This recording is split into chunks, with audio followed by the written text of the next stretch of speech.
ಉಳ್ಳಾಗಡ್ಡಿ ಕಟ್ ಮಾಡಿಟ್ಟೀನಿ, ಕೊತ್ತಂಬರಿ ಕಟ್ ಮಾಡಿಟ್ಟೀನಿ, ಪುದೀನ ಕಟ್ ಮಾಡಿಟ್ಟೀನಿ, ಹಸಿಮೆಣ್ಸಿನ್ಕಾಯಿ ಕಟ್ ಮಾಡಿಟ್ಟೀನಿ. ಕ್ಲೀನಾಗಿ ತೊಳೆದು ಉಳ್ಳಾಗಡ್ಡಿ ಹಸಿಮೆಣ್ಸಿನ್ಕಾಯಿ ಉದ್ದುದ್ದ ಕಟ್ ಮಾಡಿಟ್ಟೀನಿ. ಕಡಲೆ ಹಿಟ್ಟು ಜಲ್ಡಿ ಹಿಡ್ದಿಟ್ಟೀನಿ. ಒಣ ಖಾರ ಪುಡಿ, ಅರಿಶಿನ ಪುಡಿ, ಅಜ್ವಾನ, ಉಪ್ಪು, ಸೋಡಾ ಪುಡಿ. ಪಕೋಡ ಹಿಟ್ಟು ಕಲಸೋಕ್ಕೆ ಒಂದು ಪಾತ್ರೆಗೆ ಉಳ್ಳಾಗಡ್ಡಿ ಹಾಕ್ತಿದ್ದೀನಿ.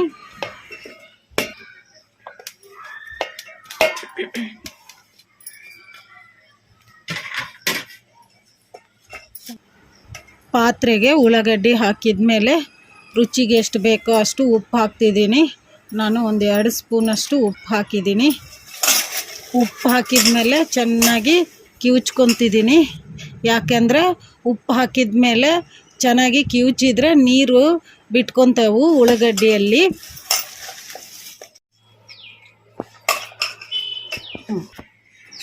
ಉಳ್ಳಾಗಡ್ಡಿಗೆ ಉಪ್ಪು ಹಾಕಿದ ಮೇಲೆ ಚೆನ್ನಾಗಿ ಕಿವುಚ್ಕೊಂಬಿಟ್ಟಿವಲ್ಲ, ಚೆನ್ನಾಗಿ ನೀರು ಬಿಟ್ಕೊಂಡಿದ್ದಾವೆ.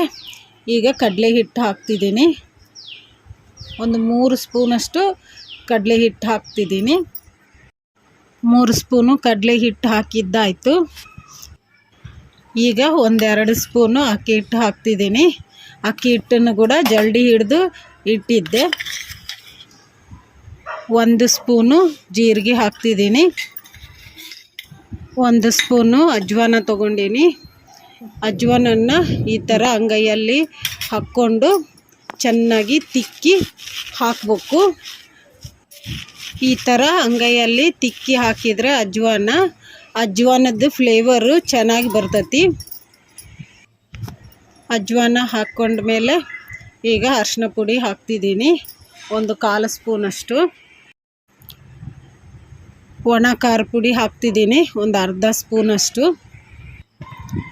ಹಸಿಮೆಣ್ಸಿನ್ಕಾಯಿ ಹಾಕ್ತಿದ್ದೀನಿ. ಹಾಗೆಯೇ ಕರಿಬೇವು ಹಾಕ್ತಿದ್ದೀನಿ. ಪುದೀನ ಹಾಕ್ತಿದ್ದೀನಿ.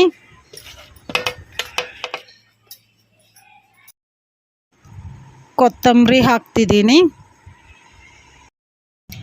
ಸೋಡಾ ಪುಡಿ ಹಾಕ್ತಿದ್ದೀನಿ. ಒಂದು ಸಣ್ಣ ಸ್ಪೂನಲ್ಲಿ ಅರ್ಧ ಸ್ಪೂನ್ ಹಾಕಿದ್ದೀನಿ. ಎಲ್ಲ ಇಂಗ್ರೀಡಿಯೆಂಟ್ಸ್ ಹಾಕಿದ್ರ? ಎಲ್ಲ ಹಾಕಿದ್ದೀನಿ. ಈಗ ಕಡಲೆ ಹಿಟ್ಟು ಕಡಿಮೆ ಬಿದ್ದೈತಲ್ಲ, ಈಗ ಇನ್ನು ಸ್ವಲ್ಪ ಹಾಕಿ ಕಲಿಸ್ತೀನಿ. ಅವಾಗ ಒಂದು 3 ಸ್ಪೂನಷ್ಟು ಹಾಕಿದ್ದೆ. ಈಗ ಇನ್ನು 1-2 ಸ್ಪೂನ್ ಹಾಕ್ತೀನಿ. ಒಂದೇ ಸಲ ಹಾಕ್ಕೊಂಡು ಕಲಿಸ್ಕೋಬಾರ್ದು, ಸ್ವಲ್ಪ ಸ್ವಲ್ಪ ಹಾಕ್ಕೊಂಡು ಹಿಟ್ಟು ಕಲಿಸ್ಕೋಬೇಕು. ಯಾಕಂದರೆ ಇವು ಕ್ರಿಸ್ಪಿಯಾಗಿ ಬರ್ಬೇಕಲ್ಲ, ಅದಕ್ಕೋಸ್ಕರನೇ ಹಿಟ್ಟು ಜಾಸ್ತಿ ಹಾಕ್ಕೋಬಾರ್ದು.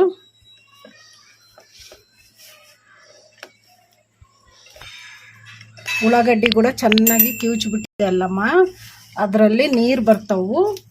ಆ ನೀರಿನಾಗೆ ಕಲಿಸ್ಕೊತಿದ್ದೀನಿ. ನೀರೇನ ಒಂದು ಸ್ವಲ್ಪ ಕಡಿಮೆ ಬಿದ್ದರೆ ಆವಾಗ ಮತ್ತೆ ಸ್ವಲ್ಪ ಹಾಕಿ ಕಲಿಸ್ಕೋಬೇಕು.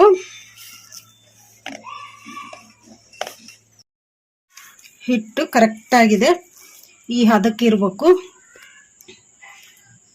ಉಪ್ಪು ಕೂಡ ಕರೆಕ್ಟಾಗಿದೆ. ಈಗ ಇವನ್ನ ಎಣ್ಣೆಗೆ ಹಾಕಿ ಫ್ರೈ ಮಾಡ್ಕೊಂಬಿಡೋಣ ಪಕೋಡಿ. ಈಗ ಎಣ್ಣೆ ಕಾಯಕ್ಕೆ ಇಟ್ಟಿದ್ದೀನಿ. ಎಣ್ಣೆ ಕೂಡ ಕಾದಿದ್ದಂಗೆ ಐತಿ. ಈಗ ಚೆಕ್ ಮಾಡೋಣ. ಚೆಕಿಂಗ್ ನಡೀತಿದೆ. ಹೌದು, ಚೆಕಿಂಗ್ ನಡೀತಿದೆ. ಎಣ್ಣೆ ಕೂಡ ಕಾದಿದೆ. ಹಿಟ್ಟನ್ನ ಎಣ್ಣೆಗೆ ಹಾಕ್ತೀನಿ, ಅವಾಗ ಅದು ಪಕೋಡಿ ಆಗ್ತೈತಿ. ಈಗ ಈ ಥರ ತಗೊಂಡು ಒಂದು ಸ್ವಲ್ಪ ಹಾಕಬೇಕು.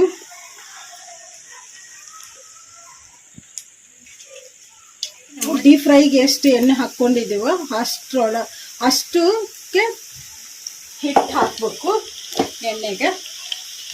ನಾನು ಫಸ್ಟು ಹೈ ಫ್ಲೇಮಲ್ಲಿ ಇಟ್ಟು ಹಾಕಿದ್ದೀನಿ. ಈಗ ಮೀಡಿಯಮ್ ಫ್ಲೇಮಲ್ಲಿ 1-2 ನಿಮಿಷ ಫ್ರೈ ಮಾಡ್ಕೊಂಬಿಡೋಣ.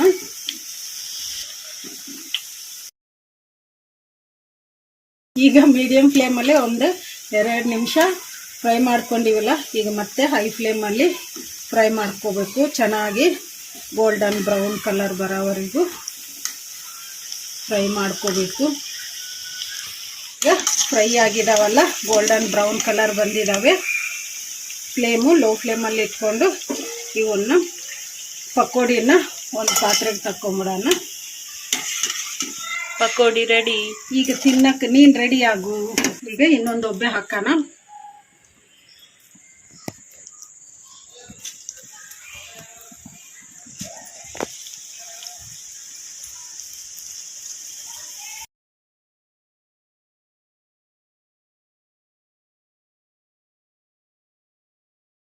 ಈ ಥರ ಕೂಡ ಹಾಕ್ಬೋದು. ಈ ಥರ ಹಿಟ್ಟನ್ನು ಉದುರಿಸಿ ಹಾಕ್ಬೋದು. ಯಾಕೆ ಹಾಕ್ಬೇಕು ಉದುರಿಸಿ? ಎರಡು ಥರ, ಇದು ಒಂಥರ ಅದು ಒಂಥರ. ಇಲ್ಲ, ಈ ಥರ ಇದು ಒಂಥರ ಪಕೋಡಿ ಚೆನ್ನಾಗಿರ್ತೈತಿ. ಇದು ಒಂಥರ ವಡ ಥರ ತಟ್ಟಿ ಹಾಕಿದಂಗೆ ಐತಿ. ಇದನ್ನು ಈ ಥರ ಪುಡಿ ಪುಡಿಯಾಗಿ ಉದುರಿಸಿದ್ದೀನಿ.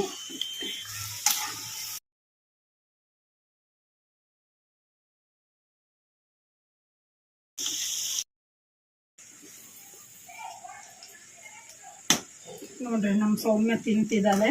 ಎಸ್, ತಿನ್ನೋದು ಸ್ಟಾರ್ಟ್ ಮಾಡಿದ್ದೀನಿ ನಾನು. ಹೇಗಿದೆ ಅಮ್ಮ? ಚೆನ್ನಾಗಿದೆ. Taste? ಚೆನ್ನಾಗಿದೆ. ಚೆನ್ನಾಗಿದೆನಾ? ಎಸ್.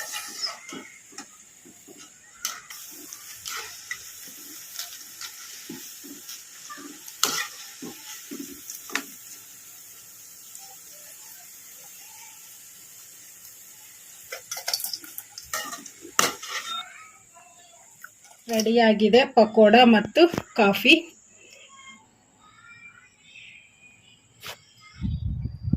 ಹೇಗಿದೆ ಅಮ್ಮ ಪಕೋಡ? ಸೂಪರಾ? ಸೌಮ್ಯ, ನಮ್ಮ ವ್ಯೂವರ್ಸಿಗೆ ನಾನು ಹೇಳ್ತೀಯಾ?